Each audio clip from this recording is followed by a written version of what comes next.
Alors, comment les clubs vont-ils s'adapter? Comment va-t-on les y inciter? Eh bien, pour le savoir, nous avons invité sur notre plateau du 19 Gérard Loison. Bonsoir. Bonsoir. Vous êtes le président de la Ligue de football des Pays de la Loire. Est-ce que dans notre région, chez les filles, il y a un effet Coupe du Monde, qu'elle soit celle de l'année dernière chez les garçons ou celle de cette année chez les filles? Alors chez les garçons l'année dernière, c'est évident puisque 1500 licences féminines supplémentaires, toutes catégories, ont été enregistrées dans la saison. Donc à l'évidence, ça a eu un premier effet, mais je pense que ce premier effet va être suivi d'un second avec l'engouement qu'on a pu constater sur tous les matchs de la Coupe du Monde. Et vraiment, c'est très étonnant, mais je pense que ça va se concrétiser dans les chiffres et dans les clubs. Il y a donc aujourd'hui 15 000 licenciés filles en Pays de la Loire. C'est un chiffre inédit dans notre région. Oui, vous m'auriez dit ça il y a 10 ans, je vous aurais dit sans doute que c'était impossible. Et non, et non.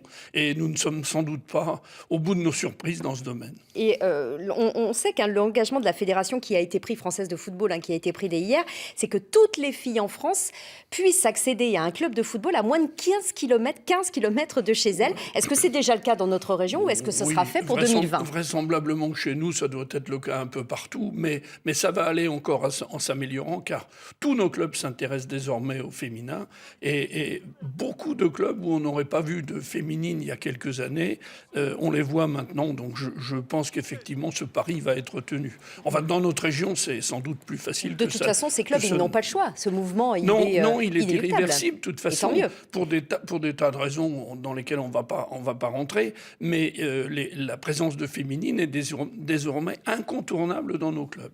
Alors, on a vu dans le reportage que jusqu'à 13 ans, les équipes sont mixtes, garçons et filles. Est-ce qu'avec la hausse des effectifs, on va pouvoir se permettre d'avoir des équipes 100% féminines à tous les âges? Pas tout de suite et pas partout, vraisemblablement. Peut-être que sur Nantes et les environs, sans doute, mais ce ne sera sans doute pas le cas sur toute la Ligue pour autant. Mais ça n'empêche pas le plaisir des petites filles qui jouent avec les petits garçons. On a vu effectivement dans le reportage et dans le stage de foot. Merci beaucoup Gérard Loison d'être venu jusqu'à nous donc pour nous préciser qu'en un an, 1500 footballeuses supplémentaires se sont inscrites dans les clubs de football de notre région. Merci beaucoup d'être venu jusqu'à nous. Merci à vous.